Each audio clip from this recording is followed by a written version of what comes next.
Явуулаагүй юу?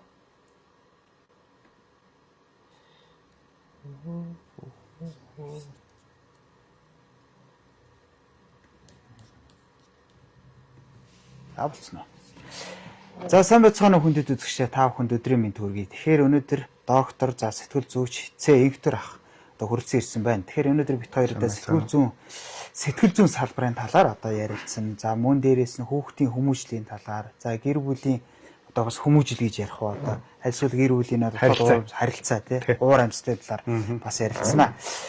За сайн байна уу та? За сайхан аварч байна уу? Сайхан аварч байна. За гадаа бол өнөөдөр сайхан ёстой л жинхэнэ хавардаал орж ийн штэ тий. Ойрын өдөр жоохон хүйтэн байсан. Би бас таны шавьтай ингээ холбогдоод бас танаас арьслага авъя бас сонирхолтой байж бас магадгүй гэд. Таныг бас гадагшаага явуулсан байгаа гэдгсэн л тий. Тэгээ та хаагуур яваад руу аль хэр удав нэлээ удах шиг боллоо миний хувьд тий. Шавнар маань ураад Америкаар нэг 20-д нэг сар яваад ирлээ. Тэгэл явсан газрын сонир сайхан ажлаа руу альсгүй зүгээр л одоо бараг л амралтаар. Тэгээ нэг сүүлийн Чикагод нэг 4 хоног монголчуудтайгаа уулзаж бас хэрэгтэй хүмүүст нь туслаад тэгээд ирлээ. Буцахтаа тийм байна.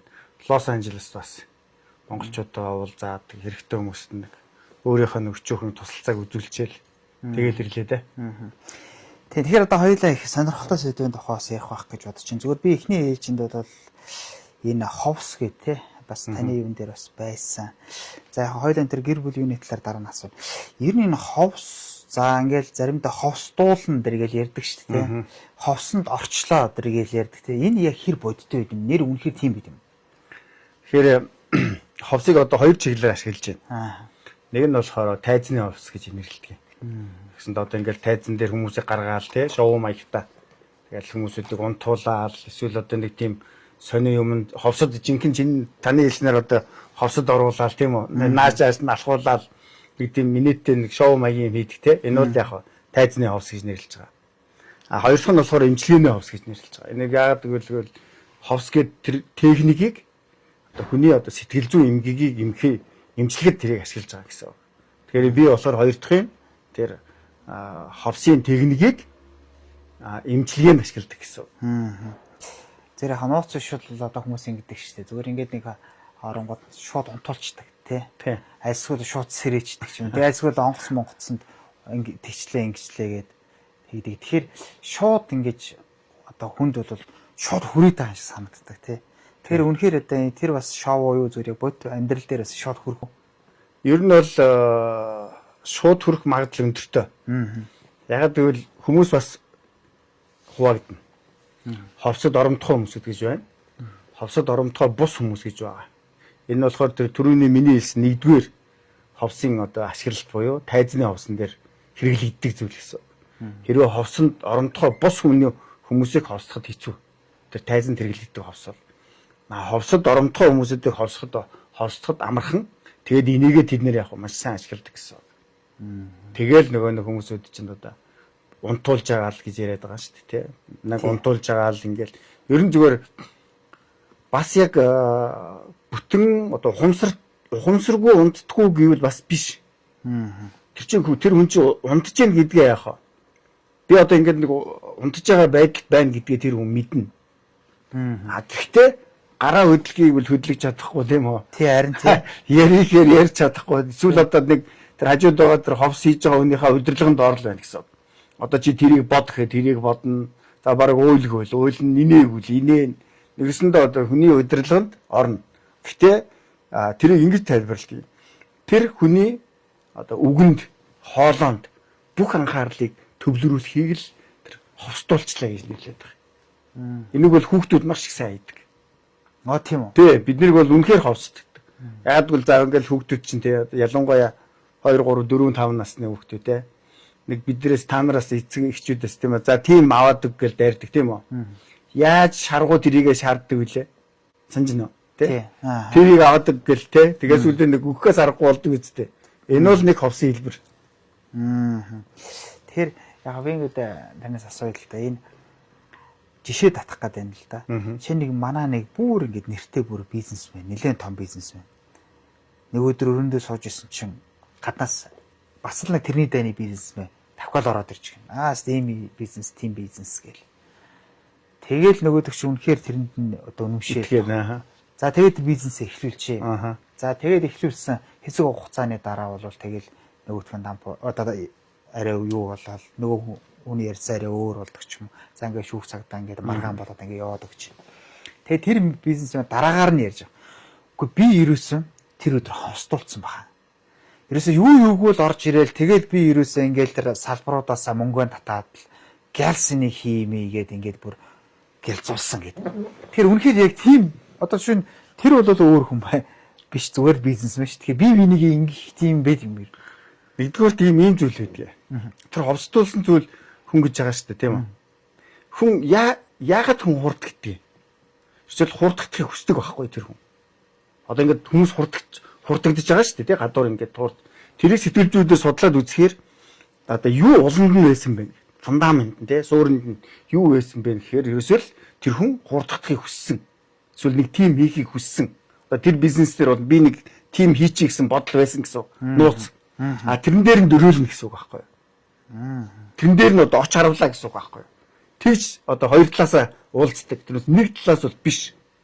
Нэгсэн дотор гаднаас орж иж байгаа бизнесмен одоо тэр үнэхээр өөрийнхөө одоо хүчтэй сүрээр тийм орж ирж байгаа юм биш. Тэр жишээ нь одоо тэр 3 бизнесмен 5 хүн дээр очие гэж бод. Яг адилхан тийм үү? 5 хүн дээр очие гэж бод. Яагаад заавал тэр хүн тэрний үгэнд оров? Эсвэл тэрний үндсэн суурн шүү дээ. Сэтгэлзүүдээр эсвэл тэрийг л хүлээж исэн гэж тайлбарлагддаг. Тэр нь зөв байдаг. Хоёр дахь зүйл нь ховс 3 аргаар хийддэг. Үгээр, харцаар, оюунаар гэдэг. Ховсын дээд нь оюунаар. Энэ бол дэлхийд маш зөвхөн хүмүүс байдаг. Оюунаар хийдэг. Маш зөвхөн хүмүүс.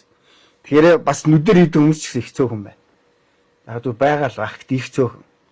Үгээр одоо ховст нь хийдэг бол хамгийн одоо тийм одоо юу гэдэг нь.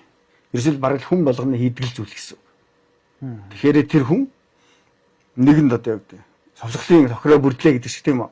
Тэр бизнес хүлээж исэн бизнес бай. Дотроо бас байсан байна. Орж ирсэн хүн яг тэн дээр яах вэ? Одоо ийм бүс гал олцсон байна. Ингээл таарсан байна гэсэн үг. Яг хайр дурлж гэсэн яг адилхан ховс шүү дээ. Тийм биз дээ. Яг ховс шүү дээ. Харахад бол ерөөс. Анхны хайраа дурлна гэж байдаг шүү дээ. Анхны харцаар тийм үү. Тэр чинь шүү дээ цэвэр ховс. Харин 3 жилийн настай. 2-оос 3 жилийн настай. За хоёулын хавсан дээр бас нэг дахиад яг сонирхолтой болох би бас нэг санаа төрөөд байна. Одоо шинэ төрийн өндөрлгүүд те одоо ингээд дандаа нэг хажуудалтай нэг юм ховсыг талсан зогсоогчтой ингэж явдаг муудаг гэд.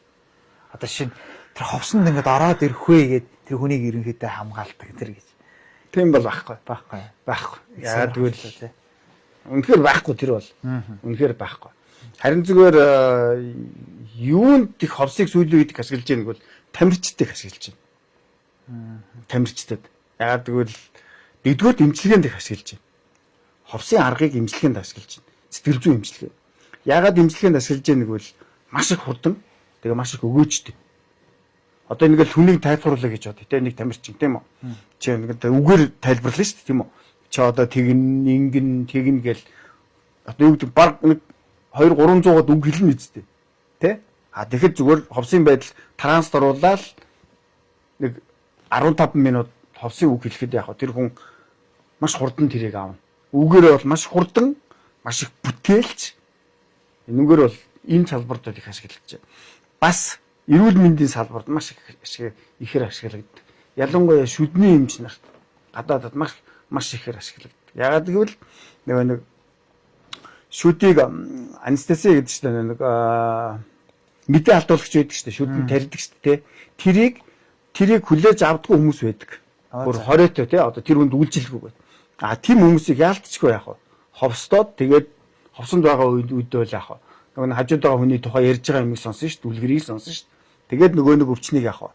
Мэдрэхгүй байдаг. Энэ бол зүгээр одоо бол маш дэлгэрэнгүй болсон. Өмнө ч гэсэн дэлгэрэнгүй байсан. Тэгэхээр энэ дэсэлч зүгээр ингээл улс төрчдийг ороод нэг нь ороод ховс хийгээл ингээл нөгөөдг нь хажууд нь нөгөө нь ховсын таслана гэдэг энэ бол зүгээр л яриа. Энэ бол зүгээр хоос яриа. За ойлголоо. За одоо хоёул үндсэн сэдвэрийг гарна. Ер нь та одоо ингээд сэтгэл зүйч гэдэг чинь шүү дээ. Тэгээ сэтгэл зүйн энэ салбар ер нь Монголд ер нь хэр хөгжиж байна. Одоо ерөнхийдөө бол манайхан энэ сэтгэл зүйн салбар бол явдггүй тий нэг үйлчлүүлэгч багтаа гэж ярьдаг байсан шүү дээ. Сүүлийн нэг 5-10 жил юу болж байгааг мэдэхгүй. Жишээ нь одоо хэд хэдэн жишээнүүд байна л та. Жишээ нь бол бид хэдий багтаа байхдаа бол одоо үеийн хүүхдүүд нэг сэтгэл гутрал нутардаг гэлтэй шүү дээ. Тэгэхэд бол бид хэдий сүртэй шүү дээ.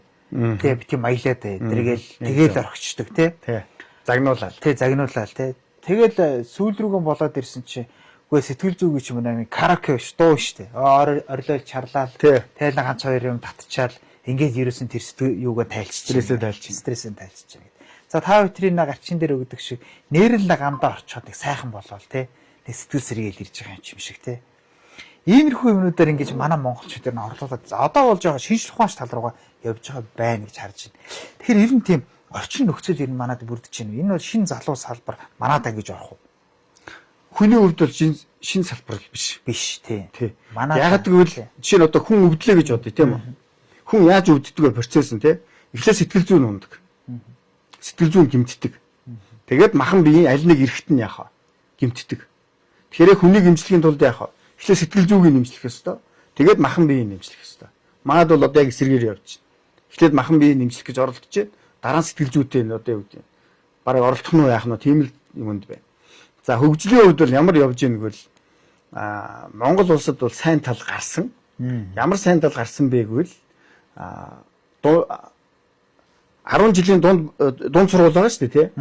Тэрийг бүх 10 жилийг нэг сэтгэл зүйчийн одоо тийм байртай болгочих гэсэн. Ерөөсөө 10 жилийн дунд сургууль нэг сэтгэл зүйчтэй. Энэ бол маш их дэвшил болсон. Монгол улсад бол. Одоо цааш нь яах ёстой вэ гэвэл цэцэрлэг ажлууд болох ёстой.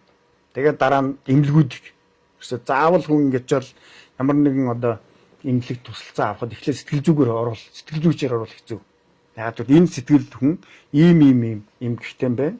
Тэ одоо ингэж яах юм бол тэрийг эмчлэх төхөн болно. Жишээ нь одоо бөөр мотоо хүн байл. Ягаад бөөр нь моц? Жишээ нь илэг гэж бод тийм үү? Ягаад илэг нь моц? Хинд гомдсон. Ямар гомдол байна? Ингээд яваад байх юм бол энэ бол яг одоо өнөөдөр хөгжингүү орнууд яг ингэж л явж байна. Бас ингэж явах хичээж байна тэд нар.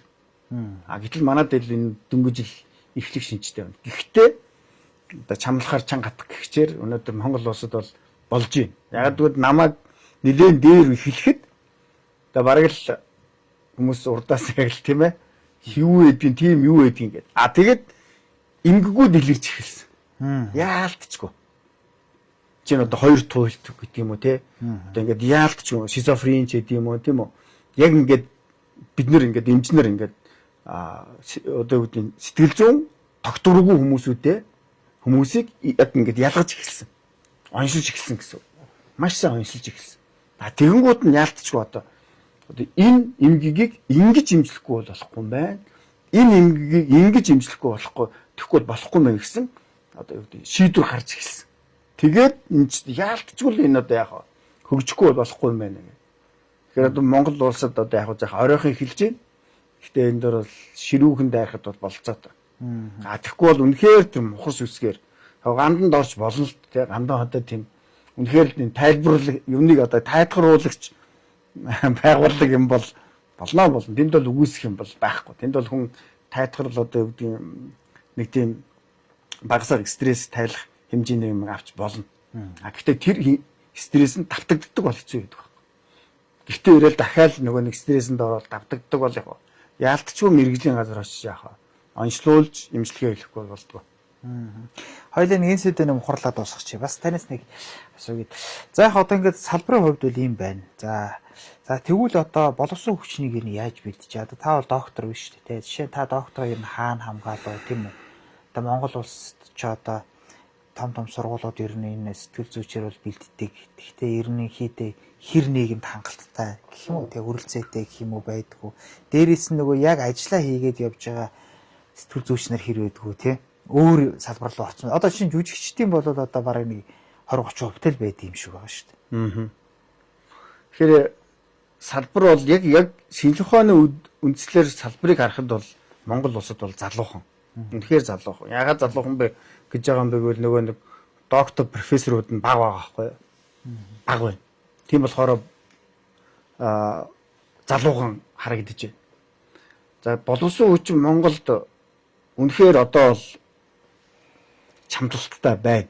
Яагаад вэ гэвэл дунд сургуулиудад очиж байгаа шинхэн очиж байгаа сэтгэл зүйч нар байна шүү дээ.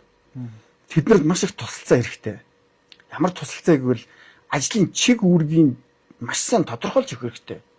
Тэгэхгүй бол нэг сургууль нэг сэтгэл зүйч очдог. Хүүхэд өөрөө тэр оюутан хүүхэд өөр юу хийхээ мэддэг. Гэтэл дээрээс нь яг тэр хийх ажлыг нөхгүй одоо чинь одоо янз янзын юм хийлгэх тийм үү. Тэр чинь ангийн багш биш шүү дээ, тэ. Тэгэхээр одоо өөр мөр юмд явуулах тийм үү. Эсвэл нийгмийн ажилтнын туслах болох гэдэг ингээд чиг барам яг бол манай шавнар ингэж гомдлож байна л дээ, тэ. Одоо ингээд бид нар энэ яг хийх юм хийхгүй байна гэдэг. Бид нар чинь нөгөө нэг хэцүү хүүхэд гэж хэлэх юм аашаа, тэ. Одоо тийм хүүхдүүдтэй ажиллах хэрэгтэй шүү дээ, тийм үү. Бас эцэгч зөвлөгөө өгөх хэрэгтэй. Бас одоо тэр багш нартай ажиллах их сайн. Тэгэхээр одоо тэрний үүрэг чигийг манай одоо боловсролын байгууллагаас чиглүүлж өгөх хэрэгтэй. Төрнөөс биш одоо багтаа бол биш бай. За тэгээд дараа нь бол сүүлийн нэг миний ажиглаж байгаа нэг 5 жил бол харин гадаадаас шүү дээ, тий. Янз бүрийн сэтгэл зүйч нар төгсөж ирээд их сайн ажиллаж байна. Гэхдээ л бас л одоо өөр оронтой харьцуулахад бас нэг жаахан гараандаа л бид нар бай. Ягаад гэвэл намайг би Оросын холбооны улс доктор хамгаалсан. Тэгэхэд тэрний өмнө би нэг очиж сургалтанд суусан юм. 20 хэдэн сэтгэл зүйчнэр сууж байгаа шүү дээ. Тэгэхэд ерөөсөө хүүхдийнх одоо Ахмад насных тийм үү гэр бүлийнх одоо тимнийх гэд бүр ингээд нарийн мэрэгчлэр гэд бүр ингээд тэдэр орчихсон. Тэр мэрэгчлэр нэлээд олон жил явчихсан. Бүр 10 хэдэн жил 20 жил явчихсан. Гэтэл манад ерөөсөө яг ингээд нэг тийм ерөнхий офши байдаг. Тэгэхээр энэ дээр бол бас жаахан дутагдал байгаа. Гэтэ дахиад хэлэхэд чамлахаар чангад гихчээр манад бол энэ салбар бол одоо яг хөгжиж эхэлж байна. Ирээдүйд бол үнэхээр сайн хөгжиж. Энэ бол үнэхээр сайн хөгжиж. Ягаад гэвэл хүмүүс одоо яг ойлгож эхэлж байна шүү дээ. Миний асуудал, сэтгэл зүйн асуудал энийг би эмчлүүлэхгүй бол би ерөөсөө цааш явж болохгүй юм байна. Ганд нь очиод нэмэргүй юм байна. Одоо бөөд залраад нэмэргүй юм байна, тийм үү? Энээс салахгүй бол би яах болохгүй юм байна. Энэ яг надад эмгэг юм байна гэдгийг ойлгож эхэлж байгаа байхгүй. Тэр эмгэг гэдэг дээр бас танаас нэг тодорлоосоо. Энэ амиа хорлолтыг хүмүүс өвчин гэж яриад байна л да. Тэгэхээр энэ дээр та ямар тайлбарлах вэ? Амиа хорлолт бол өвчин ч бас биш л дээ. Яагаад гэвэл энэ нас нэлээд олон шалтгаантай. Тэг ямар насны хүн дээр ярьж ийн гэдэг нэг чухал. Ялангуяа өсвөр насны хүүхдүүд их үед өртдөг. Тэн дотроо эмэгтэй хүүхдүүд өртдөг. Өсвөр насны. Ер нь нэг миний одоо ажигласнаар бол нэг 15-аас 25 насны хооронд хүмүүсүүд маш хамгийн их өндөр байна. Ялангуяа одоо энэ Японы статистик те Америкийн статистик гэдэг том орны статистик харна шүү дээ те. Тэд тэр хоёр чинь тулгайлж шүү дээ өнөөдөр. Тэрдийг харахаар яг нэг ийм л нас байна. 13. Ер нь 13-аас л эхэлж байна. Тэгэхээр энэ дээр бол ингээд хараад үзэхээр ер нь бол их нь бол 2 3 тийм гүн шалтгаанууд. Нэг нь бол тийм сэтгэл готрол байна. Одоо фундамент, суурин шүү дээ тий, суурин. Ингээд тэр хүүхд ингээд сэтгэл готролд орчихсон. Депрессэнд орчихсон. Тэгээ тэрэн дээр удчихсан. Тэгэнгუთ тэн дээр нь дахиад нэг юм нэмэгдээд ирсэн. Одоо 2 туйлтч байдаг. Ямар нэг нэмэгдээд ирсэн. Заавал нэг суур байна. Суурин дээр нэг юм нэмэгдэж байна. Тэгэнгუთ нөгөөд бидний хэлдэг нөгөө хөх чинь бачуу болж байна. Амьдрахад маш хэцүү болж байна. Тэгэнгуთ нь яваад гэж. Гэтэ бол яг над дээр ирдэг л дээ. Тийм хүүхдүүд. Яг мэдэн дээр харагддаг байхгүй юу? Энэ бол шийдсэн хүүхд байна. Энэ бол зүгээр замдаа явж байна. Энэ бол зүгээр л ярьж байна. Ерөөсөө л тийм. Шийдсэн хүүхдүүд нь бол над дээр бид нар дээр юу ч ярихгүй. Юу ч ярихгүй. Зүгээр таг чиг л суугаад. Нөгөө нэг дундаа явж байгаа нь бол яг өөрийгөө илэрхийлнэ. Тэгээд энэ гар мараа ингээд тийм зүссэн мүссэн анхны хэлбэрүүд байна. Нөгөө нэг дөнгөж явж байгаа хүмүүсүүд нь их ярина. Би одоо тэгж үхэн ингэж үхэн гэдэлтэй айлгаад л гэсэн. Нэг ийм хэлбэрээр л явж. Тэгэхээр энэ дэр чинь эцэгчүүд анхааралтай байх хэрэгтэй. Ер нь хүүхдүүд нь. Ер нь таны хүүхдүүд ер нь шийдчихсэн бол чимээг л болцсон гэсэн. Энэ бол аюултай. Хамгийн одоо ойрхон байгаа сэтгэл зүйчдэр л очих хэрэгтэй. Яагаад гэвэл бүр тэр сэтгэл зүйчд очиод удаа явах хэрэгтэй гэсэн. хүүхдээ аргалаа. Тэгэхгүй бол ингээд дуугаа хураачих шүү дээ тий. Энэ бол хамгийн аюулт. Дуугаа хураачихсан хүүхд бол яаж хизээ яах уу гэдгийг бүгдийг судалчихсан байдаг. Хамгийн аюултай. Нөгөө нэг дунд явж байгаа шүү дээ тий. Бид нар одоо ингээд тийм үү ингээд янз бүрийн ингээд оролдого хийцэн бас нэг юм уугаад тийм үү тэгээд нэг дөргөн мөргөн дээр очицсан. Тэр чинь бас тэгээд нэг юм заримдаа яг тэнд чочрол аваад айц авцсан байдаг байхгүй юу. Тэгэхээр энэ нэрсэн болохгүй мэн гэдээ айцаа авчихсан. Дог туссан гэсэн. Чи юу илээ гэд гинт ухамсарлсан гэсэн. Тийм хүмүүс бас дараагийнхаа шат руу ортол хугацаа хэрэгтэй. За нэг арай одоо гайгүй шат нь бол яг ярина. Тонирхаад л гэл яриад л ингээд ойлаад би явцсан ч яадгийн тийм үү та нар үлдээрээ гэдэл тийм үү та нар үлдээ сайхан амьдраарэ гэдэл тийм үү тэр бол арай болоогүй гэсэн. Гэтэл сэтгэл зүйчтэй хандах хэрэгтэй л гэсэн. Тий. За хоёул яхаа хүүхдийн сэдв рүү орсон нэг мөр одоо ингээд тэр хүүхдээ хүмүүс хүмүүжүүллээ гэж ярьдаг шүү дээ. Би хүүхдээ хүмүүжүүлээд байна гэдэг. За тэгэнгүүт юугаар сутаахгүй гээл те. Би одоо хувцсыг аваад өгччихээ, би хичээл хэрэгслийг аваад өгчөж байна гэд. Одоо ер нь юунд дан тутдгийг те. Тэ галзуураад байгаараа гээл те. Энэ нэг талаараа хүмүүжлээ. За тэгээд хаяа нэг загинчдаг, гэрээ цэвэрлсэнгүүгээ загинчдаг те. Тэр хүүхдийг хүмүүжүүлэхээр нь арга хэлбэр ер нь хэр олон юм зүйд. Энийг бид нар нөгөө шантаж гэдэг шүү дээ. Юу гэдвэл Монгол орчин чинь. Тэ ер нь хөл шантажлж байгаа л дээ. Энэ орс үг гэсэн чинь. Чи одоо энэ орс үг байхгүй юу? Юу гэдвэл шантаж чинь. Тэ? Тэр өсөл үг нь шантаж байхгүй юу? Би чамайг хоолж чи тэгвэл тэгэх ёстой. Би чи тэгж байна, чи тэгэх ёстой. Би чам дугуй авч гисэн чи тэгэх ёстой.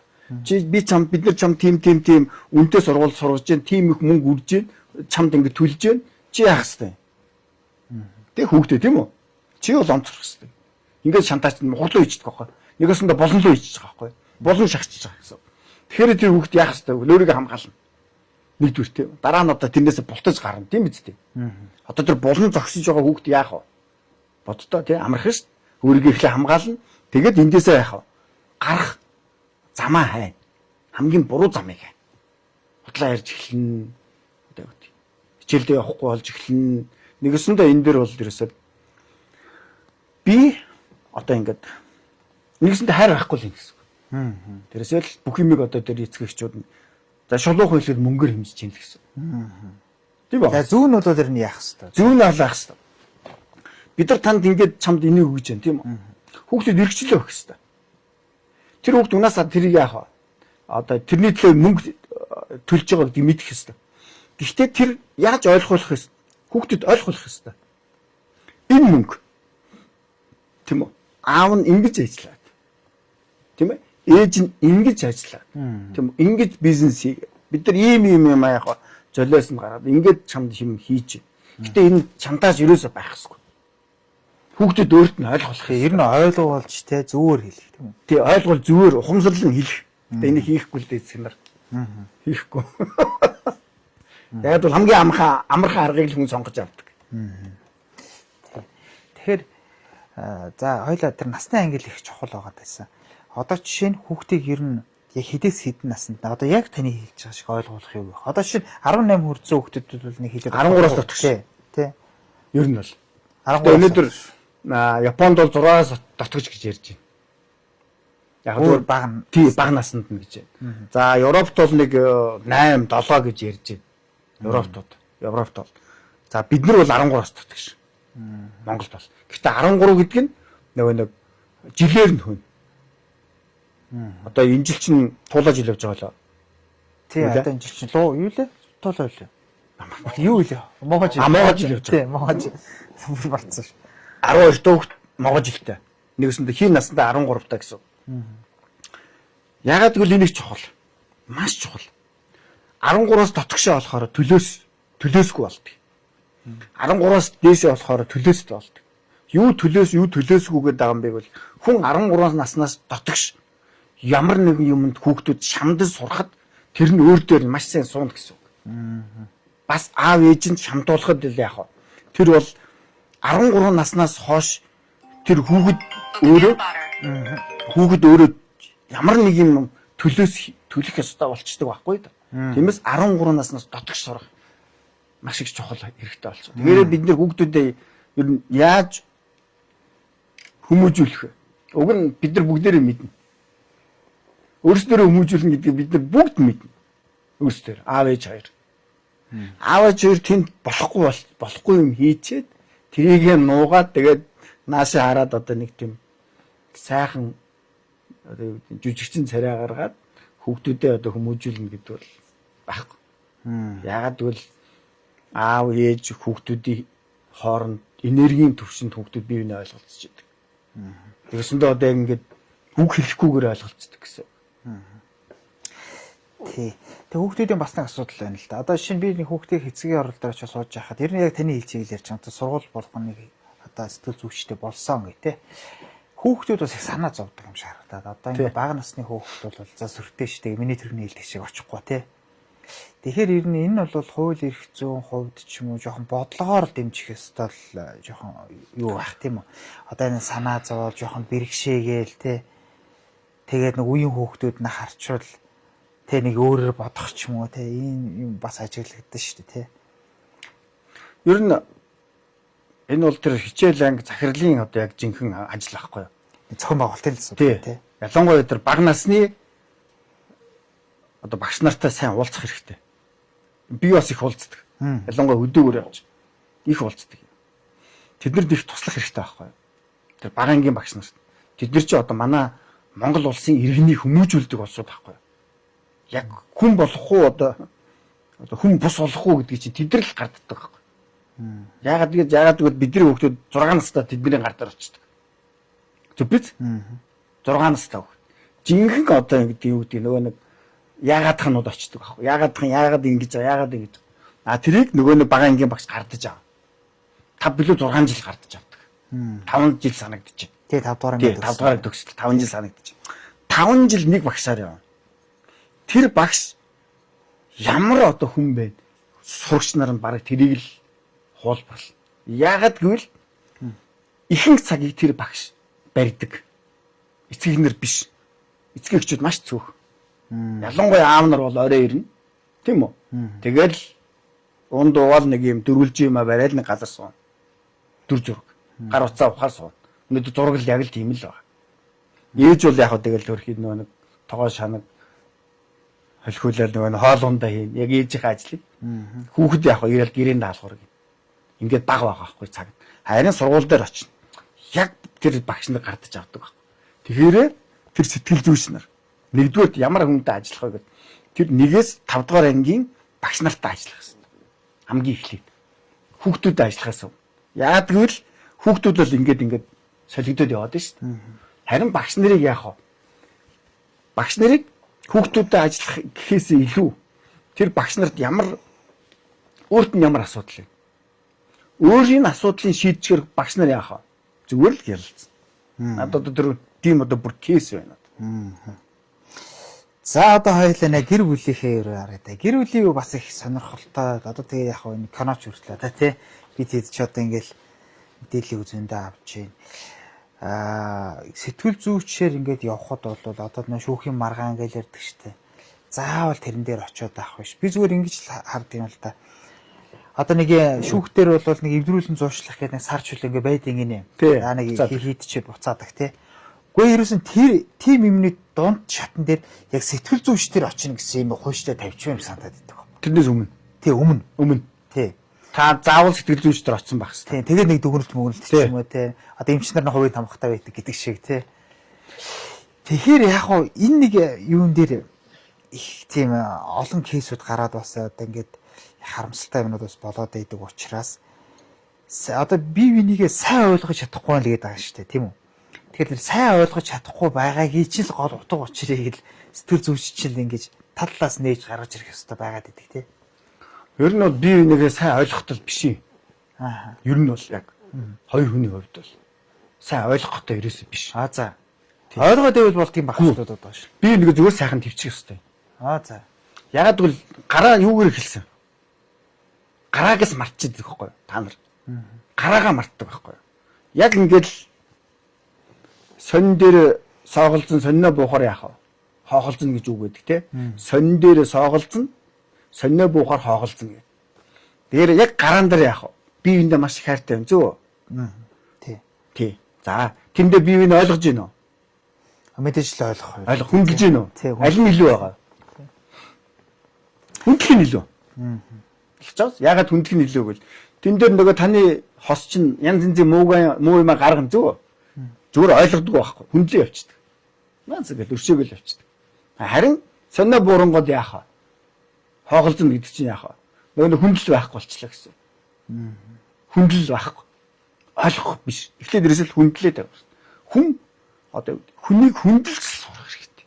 Хамгийн их. Тэр хүн ямар ч ааштай байж болно. Тэгс гаргаанаас эхэлсэн. Би чамааг одоо үү те таны их нэр хин гэдэг. Манай их нэрийг одоо энэ дээр шууд тэн дээр Тийм шүү дээ. Аа дулмаа гэж байна. За дулмаа гэ. Дулмаа таар яаж эхэлсэн гэвэл тийм үү? Ямар ч ааштай байсан, ямар ч муу юмтай байсан би тэр ааш муу юмтай чинь чамайг хайрлна гэж гараан дээр эхэлсэн үү? Эхэлсэн. Хайрлна гэдэг чинь юу гэсэн үг вэ? Ойлгох биш. Хүндлэн гэсэн үг. Хүндэлж явна л гэсэн үг. Тийм үү? Тэгэхээр болоо. Ерөөсөө тэгэхээр би эхний нэг хосуудыг хийх зүйл ерөөсөө хүндлэн. Ягаад хүндлэн гэж байгаа ч танаа ихнэр стресстэй байж болно.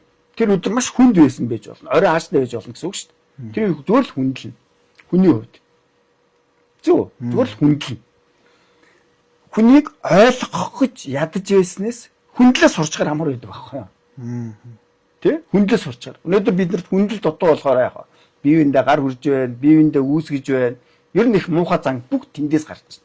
Ингээл бие бинийгээ гудамд ингээл ойлгох гэж ядах юм хэцүү шүү. Тэгж байгаа зүгээр л хүндлээ сурч. Японч ч тийм үү? Тэ японч хүндлээ сурч. Тэгэхээр эхний юм тавигдаад ирчих. Тэгэхээр гэр бүлийн хүмүүсэд яах вэ? Хүндлэн. Тий. Тэгвэл баг тэр Далай ламын сургаалтай л адилхан. Далай лам бол ингэж хэлээд байгаа шүү дээ. Чи ерөөсөө төгс бишээ те. Чи хийндэж таалагдахгүй те. Үгүй чам таалагддаг амтыг хайгаад явал чи тэр бүзэн дэм. Харин тэрний чи зүгээр зөгцөж л амьдраа те. Эвсэл зөгцөөл ингээд амьдрч. Төгөөг бүр хамаагүй амар гэж сая тэний хэлдэг шиг те. Эвсгийн хамгийн ихнийх нь хүндэл шүү дээ. Тэ? За энд нэг хүн явж байна хүндлэн. Энд нэг өхөр явж байна хүндлэн. Шүүн нисэж байна хүндлэн. Тийм үү? Салхилж байна хүндлэн. Тэгээ бүх орчлын хүндлэн гэсэн. Тэгэхээр яг та бүгдийг хүлээгээд авчих. Эвсэг амьдрал. Харин тэрийг ойлгох гэж ядах юм бол амар хэцүү. Чи өнөөдөр хаврыг ойлгоход амар хэцүү үстэй. Тий. Тэ? Тэ? Одоо яг хавар болж байна ойлгоход хэцүү шүү дээ. Нэг өдөр нар гараал, нэг өдөр шуурал те, нэг өдөр нар юугаар харин зүгээр хавар ийм байдаг шүү гэж хүндлэл ойлгочих, хүндэлчихэд яах болчих юм гэсэн. Тий, таны төрний хэлдэг тэр одоо жишээ нь гэр бүл дээр бол одоо ингээд за ингээ бүр 10 жил амьдэрсэн ч бай, 5 жил амьдэрсэн ч бай чи тэгсэн те, чи ингэсэн танаахан тим там одоо ингэсэн тэгсэн гэл ингээд тэгэл нэг нэгнийхээ үгийн одоо дөгөө гэж ярьдаг шүү дээ. Тэрэн дээрээс нь болоод өрөнд хамаг маргаан заргаан тий. Тэгэхээр тэрийг л зүгээр төвчээл, хүндлээл, бараг л чимээгүй өнгөрөөчхөл гэж. Тий, ер нь бол тэрэн дээр яг дандаа гэдэг үг хэрэгтэй. Чи дандаа ингэдэг, үргэлж ингэдэг, тийм нэг хэд үгнүүд байдаг. Чи дандаа ингэдэг, чи үргэлж ингэдэг, танаахан ингэдэг, манаахан ингэдэг. Энэ бол зүгээр тийм дээдлийн. Доотлын юм бол яг. Тэгэл дахиад нөгөөд дээр авчир. Яг нөгөө нэг сонин дээр яах вэ? Эхний ос. Эхний 1-2 жил дээр яах вэ? Танаа манаахан бүгдийг яах вэ? Хүндэлсэн л байгаа байхгүй. Хүндэл байхгүй болчихор л яах вэ? Хоохолцоод эхэлж байгаа байхгүй. Чи тэгэл. Ер нь бол хүн өнөөдөр хүнээ алдахаар л тийм болоод. Хүн өөрөө хүн гэдэг юм алдахаар л яах вэ? Маш их шуналтай болж байна. Маш их одоо юу гэдэг дээрэнгүй болж байна. Бүгдийг яах үгүйсгэж байна. Ягаад гэвэл эгого маш их дээш нь болгож байна. Да хүндэл гэдэг чинь эгого дарна гэсэн үг байхгүй. Эгого дарна. Би эгого дарна. Чи эгого дарна. Бүгдээрээ эгого дарчгаар яг бүгдээрээ эвсэг амьдрал. Би сая Америкт бас энийг бас хальт харлаа. Тийм ойр зуурын хүндэл үнэхээр сайн байна. Тэр нэг таалагдчих. Тэр нь нөгөө нэг сайн юмыг авчирч гин гэсэн үг. Тэр нэлээд бясалгал хийдэг хүн бас надад ярьж ирсэн. Хүн ерөөсөө л урагшаагаа хараал тийм ээ. Тэгэл ерөөсөө ажил нь сайхан бүтээл. Ингээл одоо данс мусаа шалгах гадаад дансанд нь ажил хийх хөлсмөсгээл гайгүй орж ирээл ч юм уу. Ингээл бэр хамтагдаал те. Тэс ингээл урагшаагаал ингээд тэгтлээр дотоод хүнээ мартчихдаг. Тэгэхээр дотоод хүнээ мартчихын одоо мартахгүй гэх одоо бас том айц хүмүүс байгаа мөртлөө тэрийг анзаарахгүй байгаа шүү дээ. Тэгэхээр зүгээр эрүүл хүн. Одоо би өөрийгөө эрүүл гэж бодож явна те. Тэгвэл Одоо станы нэг жилд нэг удаа машина үзүүлдэг шиг жилд нэг удаа сэтгэл зүйчдэр очих шаардлагатай шаардлагагүй. Эсвэл нэг жоохон депресстэй болохоор очих хэрэгтэй юм уу? Ер нь яах хэрэгтэй юм уу? Юу гэж хэлээд.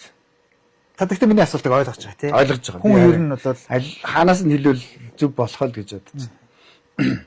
Жил болгон очих гэхээр очихгүй дэрч байгаа. Тий. Би яагаачгүй л. Тий, би яагаачгүй. Хүмүүсээс очдөг. Эсвэл одоо ингээд арх уудаг над дээр бид нар дээр ирлээ гэж бод. Эхний асуулт. Уудаггүй хэл. Би ерөөсөө уудаггүй л. Арахгүй ч тэр өмнө байхгүй юу. Яг бол тэр хүн 7 хоног 5 удаа л уудаг. 2 өдөр юу гэж бодох вэ тэр хүн? Тий одоо 2 өдөр уудаггүй гэж бодно шүү дээ. тий. Тийм баа үст тий. Тэгэхээр чи нөгөө 2 өдөр л бодогдсон шүү. Тийм биз нэ. Тэ хүлээж зөвшөөрдөггүй гэсэн баг. Хүлээж зөвшөөрөхгүй гэсэн баг. Тэгэхээр ягаад хүн тэгвэл одоо эрт онцлогоо идэр дээр очиж байна. Ер нь ягаад очиж байна? Зүгээр айдсан төгөдөж байгаа зөв. Тий. Ерөөсөө л айдсан төгөдөж байгаа шүү. Яг бол өхлийн айдсан төгөдөж байгаа гэдэг. Тэрнээс биш одоо үгдийн өхлийн айдас одоо ид хөрөнгө алдах айдас гээл. Гэхдээ энэний өмнө одоо ойлголт хэрэгтэй. Тэрний өмнө хүн яагаад өвддөг вэ гэхээр сэтгэл зүйчин докторгүй болохоор махан бие одоо хөнөөдөг гэдгийг л их хүмүүс их ойлгочих хэрэгтэй. Одоо хотоод өвдөхөд сэтгэл зүй докторгүй байсан хатаглаа л тий. Хотоод өвдөхөөр яадаг вэ? Цагаан захтангуудын өвчин гэж байдаг. Зөв. Яг л тэр өдөр одоо хүмүүс сайхан харагдах гэж байгаа. Дарга нарын өвчин гэсэн. Хүмүүс сайхан харагдана тийм үү? Гэхдээ тэр хүнд эмошн орж ирнэ тийм үү? Одоо уур нүрэн шүү дээ. Ингээл хэвээр ингээл камерын юм ялангуяа мэдхгүй тийм үү? Ингээл гарамаа санагдана. Гарахгүй. Буцаага залхих чинь зөв. Залхихаар яах вэ? Ходоод нь эргэлдэнэ. Тэгээд ходоодын ёроолыг яах вэ? Шарахыг бий болгоно. Энэ бол цагаан захтангуудын өвчин. Бас илэгний өвчин. Илэг яагаад мууддаг вэ? Тэрсэл ойр дотны хүмүүстэй л яах вэ? Гомдохоор илэг мууддаг. За. Тий. Ходоод яагаад мууддаг вэ? Ойр дотны биш нэг өөр хүмүүс. Таны бусад хүмүүс гэсэн. Одоо гадны хүмүүс гэсэн. Хүмүүс гомдохоор яах вэ? Гомдол тэрийг очиж яах вэ? Цогтөг л гэсэн. Тэгэхээр л ерөөсөө сэтгэл зүйн бүх өвчин сэтгэл зүгээс л бол бат. Эхэлтэй. Энийг л бид нар өнөөдөр ойлгочих юм бол юун тэр нэг эрт онцлохоо гэхээс илүү яах вэ? Би сэтгэл зүгэл яах вэ? Тайван, тогтвортой, нэгэн жигдэл бариад ивэл болно гэсэн. Дээш нь явуулж болохгүй, доош нь явуулж болохгүй гэсэн. Дээш нь явуулна гэдэг чинь хит их баярлж бас болохгүй гэсэн. Тийм нэг одоо зарим хүмүүс нэг шууд утгаар гүлийсэн гээл хэлсэн. Наадах чинь. Ингээл байж яадаг те нэг баярлахчгүй. Тэний хүний дотор тэнүүн гэ те. Тэнгийн дотор тэнүүн гэдэг. Тэнүүн шиг царай гаргаал явж ивэл маш их одоо зөв гэсэн. Ягаад зөв гэж хүн нас өсөд ирнэ юм уу? Бас энэ цусны даралт гэж юм байдаг шүү дээ. Цусны даралт гэдэг өсөж урууддаг те. Ялангуяа баяр болохоор тийм үү? Маш их өгснө. Дараа нь унна. Тэр хооронд нь бид нэр хэцүү болчих гээд байдаг байхгүй юу? Тэгэхээр энийгээ барьж яхахын тулд яах хэвээр тайван. Яг таны хэлснээр гүлээсэн тийм. Тэний хүн шиг л байх хэвээр л гэсэн. За одоо хамт настай хүмүүс дээр бас ганц нэг асуулт яваад байдаг. Энэ аав ээжигийн буруутгах гээл те. За та залуудаа тэгж байх байсан ч гэдэм юм уу. Эсвэл би танаас болж ийм боловсрал эзэмшээг өгч гэдэм юм уу те. Нэг тэгж ярьдаг. Аав ээж нь болохоор миний хүүхэд юм чи тийм байх хэрэгтэй байл те. Одоо би хөгш настай хүмүүс дээр дэш. Хөгш настай хүмүүс ч амархан гомдно те. Бас тунин те. Тэгэхээр нөгөө нэг ингээд нэг аав ээжүүдтэйгээ нэг харилцахад одоо жишээ нэг харилцааны хувьд арай өөр болоод ирдэг те. Тэгэхээр энэ за ялангуяа одоо хамт настайг бол одоо тэтгэврийн насаар л ярина да те. Эмэгтэй хүн 55, эрэгтэй 60 гээл те. Тэгэхээр эдгээр хүмүүстээр яаж харьцах вэ? Хоёр шаардлага байна. Хоёр тал. Ахмад тастууд ямар шаардлага байна вэ? Туршлага хуваалцах хэрэгтэй. Тэд нэр тэгтээ өглөөд байна гэд хүлээж авах. Тий, туршлага хуваалцах хэрэгтэй. Ягаад гэвэл тэд нэр туршлага байна. Нөгөөдөлд нь яг мэдлэг байна. Мэдлэгээ бас хуваалцах хэрэгтэй. Энэ хоёрыг яаж зохицуулах вэ гэдэг асуудал гарч ирнэ. Тийм үү? Яаж зохицуулах вэ? Тэгэхээр энийг бол би ойлгож байна л да. Ягаад гэвэл яг тэр нас руу явж байгаа болохоор тийм үү? Тэгэхээр би одоо ингээд өөрийн туршлагаа хүүхдүүдэд хэлье гэж бодож штэ. Гэтэл эдгээр хүлээж авахгүй. Тэгэнгүүт нөгөө настангууд яах вэ? Гомдно. Зүг биз? Зүг. Гэтэ энд юу ах хэвтэй вэ гэвэл нэг ийм зүйл байдгийг. Босоо шугам, хэвтэй шугам гэсэн хоёр хүмүүжлийн шугам байдаг. За. Тий. Босоо шугам гэдэг маань юу гэсэн үг вэ гэвэл би, миний аав, миний өвөө, тэр өндөр өвөө, тэгээд дээшээ өвөө. Одоо нэгсэндээ би одоо босоо шугамаа ярьж байна гэсэн. А хэвтэй гэдэг нь одоо миний багш. Өшөө бас тэрний багш. Өшөө бас би тэр үнийг дагдаг. Би тэрнээс хаяа нэг юм сонсдог гэдэг ингээд ийм зүйл хэвтэй зүйл байгаа гэсэн. Энийг бид нар өөрсдөө монголчууд өөрсдөө яаж барих вэ гэж. Бид уламжлагдж ирсэн шугам нь босоо. Босоо.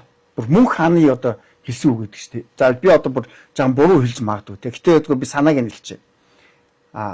Би бас бус улсын ёсыг даахгүй бурлуудынхаа л бас бус улсын үгийг бас болсон ёсыг даахгүй бурлуудынхаа үгийг дагна гэсэн тийм үг хэлсэн актер хэлсэн үг гэдэг. Мөнх хааны. Тэр нь юу гэсэн үг вэ гэвэл би одоо аливаа улсын ёс жармын одоо ёс жагийг дагахгүй. Би бурлуудынхаа л ёсыг дагна гэсэн тийм хатуу одоо хууль шиг хэлсэн үг байдаг. Энэ ерөөсөө зүг л гэсэн. Тэгэхээр ягаад ийм ирж ивэл өнөөдөр настангуудад залуучууд нь сонсохгүй. Яа сонсохгүй технологийн бас нэг юм байна. Бас нэг буруу одоо юу гэдэг юм. Яг бол одоо ингээд гар утас гэх технологи одоо та нар одоо ингээд амар хурдан ингээд жолоод ич штэ. Тэндээс бүх мэдээлэл авчиж байна. Тэгэх юм болохоор дээрээс мэдээлэл авах яах вэ? Шаардлага байхгүй болчих чинь. Гэтэл дээрээс нь яах вэ? Аав ээж нь яах вэ? Та нараас илүү хүнийг мэднэ. Зүг үү? Тэ? Одоо хүн гэдэг одоо ийм охимодлого одоо хоёр хөлтэй хүнийг юмыг та нарын аав ээжийг сайн мэднэ шүү дээ. Тий. Та нар энэ технологио сайн мэднэ. Тэгэхээр энэ дээр л зөрчил гараад идэг. Тэгэхээр ер нь бол залуучууд бол үнэхээр одоо гэдэг нь босоо шугамаа дагыг бол сонсох хэрэгтэй болно. Сонсохдоо одоо шүүлтүүдэд сонсож болно. Зарим нь хаяа, зарим нь аваа. Одоо янчслаа гэл тий. Өглөө гэл тий. Яг гэвэл та нар сонсоод ирэх юм бол нөгөө нэг настангууд чи харин боловсроод ирэх байхгүй юу? Би одоо эднэрт юу хэлэх вэ? Ямар сургаал хэлж яах вэ? Хаанаас тэрийг олж авах вэ? Ухах уу гэх. Одоо бол ингээд шаардлага байхгүй болохоор яах вэ? Зүгээр л одоо хүүхдүүдэд тусалж шít. Тусалж байна. Тэгэнгუთ нөгөө нэг ардын уламжлалт ёс гэдэг юм чи яах вэ? Алдагдчих. Ягаад алдагдсан бэ? Өнөөдөр хүүхдүүд шүлэг чийжлэхгүй байна. Эх орноо хайрлах үжил гэдгийг өнөөдөр бид нар шал буруугаар ойлгож байна. Ерөөсөө л одоо юу гэдэг юм. Одоо хойд хоёр уршаа хойд урд хоёр хөршөөл яах вэ? Үгүйсгээл хашгиржлээ үл яах вэ? Тэр бол эх орон ч хүн гэж үзээд. Тэгээд ойлголт нь тэр чигээрээ буруу болсон. Нөгөө нэг хэдэн сайхан буурлуудын шүлгийг чээжилдэг хүн байхгүй болсон. Хүүхдүүд. Нөгөө нэг хэдэн сайхан буурлуудын нэг зохиолуудыг тайлбарлаж ярьж одоо намайг байгахад одоо сэгс цагаан богд юу ч үлээ нэг заавал унших нэг заавал чээжлэх нэг хэдэн шүлэг байсан. Заавал унших хэдэн туужууд байсан. Тэнд дандаа манай Монголын буурлуудыг. Тэгэхээр тэднийг өнөөдөр хасаа хийчихсэн. Тэгэл өнөөдөр бид нэр яаж юм заах англи хэл үзэх нь бол үнэхээр би тэрийг үсэхгүй. Англи хэл үзэх нь. Унасаад бид нэр яах вэ? Үеийн үед гадаад хэл монголчууд үзэж ирсэн. Ялангуяа одоо Чингис их бог Чингис хааны дараа бид нар чинь Итали энэ барууны хэлүүдийг сайн үздэг гэсэн. Тэ одоо ноёдын хүүхдүүд. Одоо бид нэр үзэж энийг бол буруусгахгүй. Буруудахгүй. Гэхдээ өнөөдөр бид нэр юу дутагдж байна гэвэл нөгөө нэг одоо 1 2 3 4 5 дахь ангийн хүүхдүүдийг нөгөө нэг буурлууд Монголын буурлуудын шүлгүүдийг чийжлэх хэрэгтэй. Тэднүүдийн одоо түүхүүдийг ярих хэрэгтэй. Нэг өстөндөө биднэрт Монгол улсад бахархах юм өстөө маш их вэ. Бахархал гэдгийг ойлгуулах хэрэгтэй. Гэдгийг ойлгуулах дандаа одоо үгүй 100 жилээс өмнөх ийм хүн амьдарч ирсэн. Ингэж Монгол улсыг магтаж ирсэн. Ингэж ийм сайхан шүлэг бичиж ирсэн гэдэг нөгөө нэг нүүдэлчин одоо ард түмэн юм чи нүүдлийн соёл руу жаахан тгүүлэх хэрэгтэй. Тэрлүү тгүүлэх юм бол биднэрт тэгэх юм бол харин нөгөө нэг дээдлүүдээ сонсоод эхэлнэ. Тэгэхгүй болохоо нөгөө нэг хэвтэж чиглэл рүү орчихно гэсэн. За баярлалаа ингээд та бүхэн ярилцлаа. Хоёул ингээд сонирхолтой яриад байгаа учраас цаг их хурдан явж. Тэгээд сүүлийн би нэг хэдхэн асуултыг танаас асуу. За яг одоо ингээд хоёулаа энэ зах зээлийн тухай ярьлаа. Тэ сэтгэл зүйн салбар одоо ингээд чинь бас том шинжлэх ухаан байдаг. Тэгэхээр одоо таны ер нь ирээдүйн зорилго юу вэ? За та шавнартай гэж штэ. За шавнартай ер нь юу захиж байна? За мэдээж бол таны үед ажиллаж байсан шавнырчийн үед бол арай илүү хөгжсөн байна тий. Арай илүү хурдтай явцсан тий. Арай илүү хүн ойлгодог болцсон тий. Тэгэхээр одоо нэг арай нэг өөр сегментээр ажиллах ч юм уу тий. Тэгэхээр таны ирээдүйн зорилго ер нь юу вэ? Одоо миний хувийн зорилго эсвэл зүгээр миний одоо ингээд таны салбартаа доктор хүн биш шүү. Энэ салбартаа Тий. Одоо энэ доктор хүнийхээ нэг үүргийг гүйцэтгээ тий. Монголчууд их юм хэрэггүй. Өнөөдөр шүү дээ нэг юм аюул байна монголчууд. Яагаад аюул бид нар аюулаад олж харахгүй байна. Өнөөдөр би энэ гар утсаараа ингээд захихад одоо урд хөрш ч юм уу хойд хөршөөс шууд дэлгүүрээс нэг юм аваад ирж байна зөө. Тий. Энэ л аюул. За технологи хөгжиж харин сайхан биш юм уу? Биш. Эсвэл бидний хүүхдүүд үнэхээр цамаан бол. Үнэхээр аюул. Ягаад гэвэл одоо энэ боддоо дэлгүүрт яваад захиал очоод тийм үү бид нар ч баг байхад хувцс байна байхгүй байна зүг. Тий. Ингээд нэг хомсдолтой тийм үү? Хомсдолтой байсан.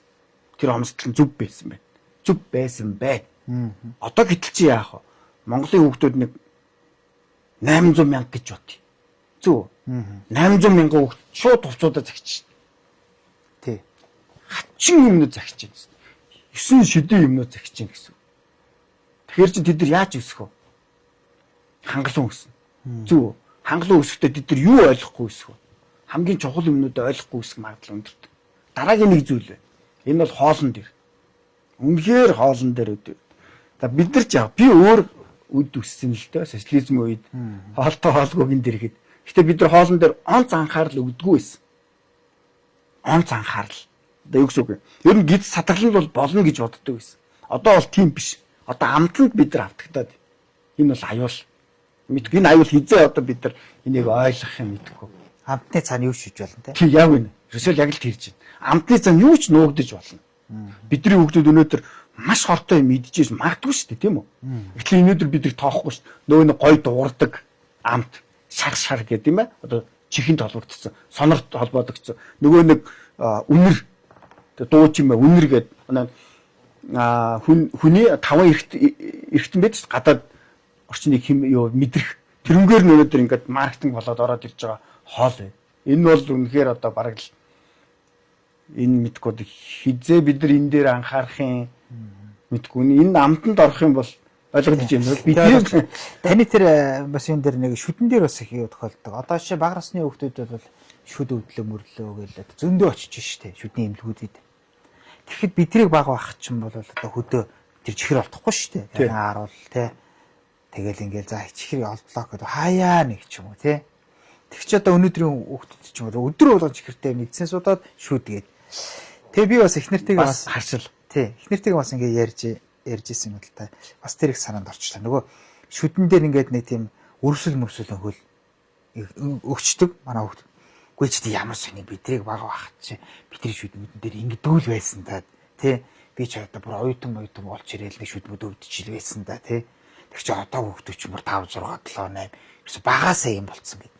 Тэр яг шүдэн дээр бол яг таны наа жишээ чинь бол яг байдаг шүү. Тий одоо яг бид нар эцэгчүүд ингээд ойлгох хэрэгтэй. Бидний хүүхдүүд амтанд хуурдагдаад байна. Амтанд хуурдагдаад байна. Энийг л бид нар ойлгох хэрэгтэй. Яг бол үнэн үндсэн 4 хэрэгцээ байгаа шүү дээ. Ундах, идэх, аюулгүй байх. Тэгээд насанд хүрсэн нөгөө нэг хэрэгцээгээ 4 хэрэгцээ. Үндсэн одоо basic үндсэн хэрэгцээ. Тэгээд цаашаа хэрэгцээнүүд явна. Гэчин энэ үндсэн 4 хэрэгцээний одоо нэг идэх юм гэдэгтээ бид нар бас алдаад байна. Энэ бол бас одоо бас одооноос ингээл хямж эхлэхгүй бол нэг 10 жилийн дараа хэд бас хэцүү болно. Яг бол одоо ч харшлын өвч ингээд үнэхээр хүүхдүүд бол маш их өндөр байна шүү дээ. Энийг бас ингээд бид нэр ер нь нэг иймэрхүү юм дээр бас бид нар анхаарахгүй болохгүй. Хадаа би нэг сонирхолтой одоо энд бас тантай холбоогүй ч гэж магадгүй. Гэхдээ яалч амн дээр гарч ирэх болохгүй. Энэ парапсихолог гэдэг шүү дээ. Тэрнтэй сэтгэл зүй холбоотой. Холбоотой. Яг гэвэл сэтгэл зүй гэдэг хүний сэтгэл зүй шүү дээ, тий? Тэр чинь явчаад 2 болдог байхгүй. 2 тийш явчихдаг. Нэг нь хүний сэтгэл зүйгээ судална гэдэг. Нөгөөх нь парапсихолог буюу хүний нүдэнд харагдахгүй зүйлийг судална гэдэг. Ингээ явчихдаг байхгүй. Нөгөө нэг аура одоо юу гэдэг сүнс юу гэдэг тэрний сэтгэл зүйг ингээд судлаа ингээ явчихдаг байхгүй. Унаасаа сэтгэл зүй чинь ингээ 2 явчихж байгаа гэсэн. Энэ сэтгэл зүйгээр хүн явж байгаа тэгэл нөгөө төлөө одоо ерөөсөл орохгүй бол болдгүй юм байл. Далд ухамсар. Ерөөсөл яалтчгүй бол орохгүй бол болохгүй. За тэгээд төгсгөлийн нэг асуулт гэсэн. Энэ таны ер нь багш хэм байсан бэ? Одоо ингээд та Оросууд ингээд мэрэгжил эзэмшээд ингэсэн гэж байна шүү дээ, тий. Гэхдээ одоо яг Монгол талаасаа гэх юм уу эсвэл бол та их сургуульд одоо ингээд таны үеийн сайн одоо энэ сэтгэл зүгээр ингээд мэрэгч байгаа багш одоо ийм хүн байд юм дааж гэдэг юм уу? Ийм сэтгэл зүйн танхим байдаг юм дааж гэдэг юм те. Альсгүй энэ одоо гол цөм газар шөөч гэдэг юм те. Нэг тэгж хэлвэл та ер нь яг Монголоос санаанд бол би Оросд багш нартай. Бас Америкт нэг багш нартай. Тэгээд Монголд нэг одоо багш байсан, одоо байхгүй байгаа гэсэн үг. Тэгээ нас нь тэрнээс их суралцсан гэсэн. Тэгээд Оросд болон Америкт бол нэг сэтгэл зүйн хөрч лабораторитой байдаг байхгүй юу? Тэр л их сайх. Манайх тэрийг л хийх хэрэгтэй. Нэгэсэнд одоо ингээл сэтгэл зүй, хүний сэтгэл зүйг суулгаад ингээл бүх хянах юмнуудын суулгаал те. Тэр хүн юу бодож जैन, яаж जैन гэл хэмжээд байдаг шүү дээ те. Тэрийг л Монголд хийх хэрэгтэй л гэсэн. Биологийн лаборатори гэдэг шиг те. Гэдэг шиг л одоо сэтгэл зүйн одоо маш том лабораторитой ядаж одоо үндэсний хэмжээний лабораторитой болох хэрэгтэй. Тэрнээс бид нар ер нь бол зөвхөн Монгол уламжлалаараа сэтгэл зүйгээ хөөх юм бол их амархан. Ялангуяа сүүлийн үед би ер нь тэгж хөөж байгаа юм. Одоо тэр нэг Оросоос сурсан ч юм уу Америкаас сурсан те тэр эдрээс гэхээсээ илүү одоо би яг тэгээд ч одоо өөрийнхөө пэйжийг бүр Монгол ховс гэж нэрлсэн байхгүй. Энэ ховс гэдэг зүйлийг шүү дээ. Тий ховсын имжлэхээ гэдэг зүйлийг би яг тэднэр шиг хийхгүй. Бас тэднэр шиг хийхгүй. Харин энийг би яг монголоор хий. Яг тэр мөн хаана хэлдэг шиг. Тий мөн хааны хэлдэг шиг би яг монголоор энийг хийн.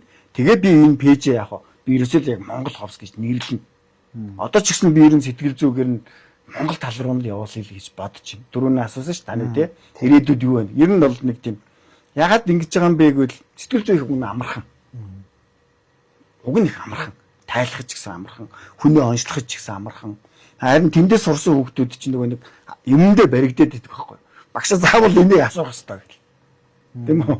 Багшаа ихлээр заавал энэ хэдэн асуултыг асуух хэрэгтэй. Энэ тестийг авах хэрэгтэй. Тэгэхээр наач хүн тэхгүй ш. Зүгээр хүнтэй нэг 30 минут гэл бүх юмыг асуугаал чинь тэр хүний миний урд тэр хүн чинь буугаад ирдэг байхгүй юу? За энэ хүн яг тийм хүн байна гэл. Тэгж болно шүү дээ. Заавал тэр нэг тийм хөнди хүүдэн тий одоо юу гэдэг так яг гэсэн одоо тэр нэг тест бүглэж хүнийг тодорхойлох юм. Би ер нь одоо ч гэсэн семинартаа тэгэлж л хэлдэг. Хэрэггүй тэгээ хэрэггүй. Зүгээр л хүний өгүүлэмжийг хар. Хоёр гарын хар, нүдийг хар. Тийм үү? Өгүүлэмжийг хар. Хүн тэр яаж вэ? Тэгээ ийм зүгээр энгийн асуулт байсаач. Хинтээ өссөн өвөө эмээ байсан уу бла бла тий. Ингээл тэгтэл хүн яах вэ? Яг чамдаа сэтгэл зүйн гараад ирнэ. Нэгөөсөнд одоо Монгол сэтгэл зүй гэх юм үү тий. Харин жаа амархан. Яг тийм олон жил сураад байгаа юм ба. Гэтэ яг өгн сурах хэрэгтэй. Аа. Та төгсгөлийн асуулт. Энэ сайн ковид боллоо шүү дээ. Тий. Ингээд бөө юм боллоо гээл. Гэртээ ингээд байлаа. Одоо 2 сар хоригдлоо гэд. Тэгээ нөө тэндээс үүсэнэ сэтгэл зүүн эмгэг гээ тий. Ковидос хойш гээл альсгал гэртээ хоригдсаар жоо хүн чинь таны хэлдгээр депресс гээл тий. Тэгэхээр монголчууд нийтээрээ автцаад одоо ингээд гадаа яхаар монголчууд нийтээрээ ууртаа болсон тэрнээс холбоотой тэрийг яриад байд. Тэгэхээр нэр энэ ковид манай монголчуудын сэтгэл зүйд хүчтэй нөлөөсөн тэр аяар нь шүү дээ бүр нийтээр нь автгаагаар хүчтэй нөлөөлөөг. Гэхдээ маш хүчтэй шалгалт авсан. За. Ямар шалгалт авсан бэ гэвэл таныг их нэртэйг хүүхдүүдтэйг амьдарч чаддгийм үү хамтдаа гэдгийг шалгалт авсан.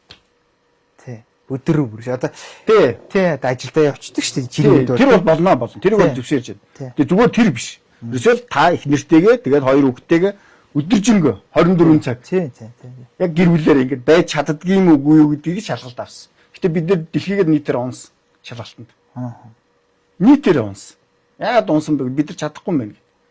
Бид нар ямар юу бас дахиад хэлгээд бас муухай юм дассан байгаа байхгүй. Ягаад бид нар стрессгүй амьдэрсэн бэ? Ковидгүй үед.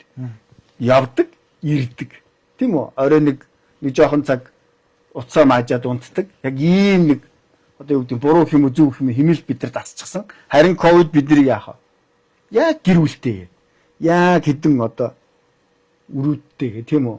Тэгээд хань ижилтэйгээ 24 цаг, 2 жил, 3 жил хамт байсан чинь л яах вэ? Стресстэй байна гараад ирсэн. Тэр бол стресс биш шүү дээ. Зүгээр л одоо яг таны хайртай хамгийн дотн нү тэднэртэйг л бид нэр хамт байж чадаж байна уу?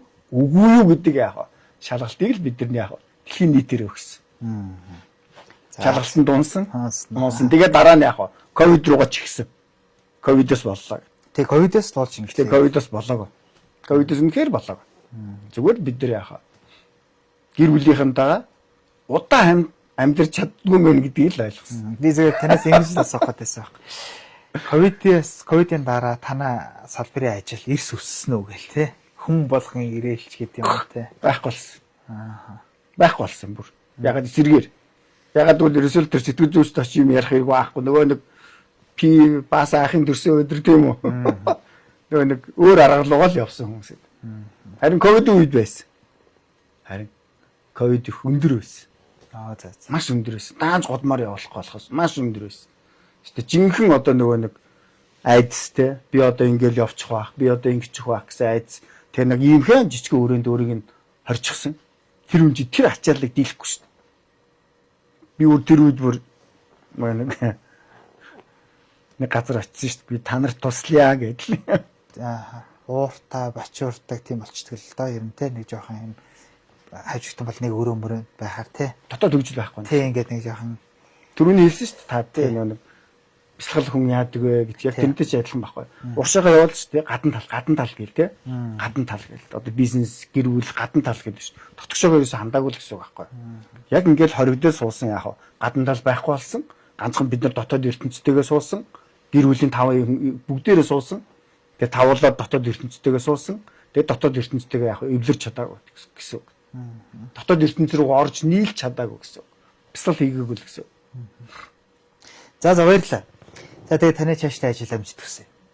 За баярлалаа. За баярлалаа үзэгчдээ. Тэгээ манай шууд ярилцлага энэ төрөд өндөрлөж байна. За манай шууд ярилцлага тод мэдээ сайтын үндсэн пэйжээр болон хөгжүүлэгчтэй холбооны пэйжүүдээр давхар цацглаа. Баярлалаа.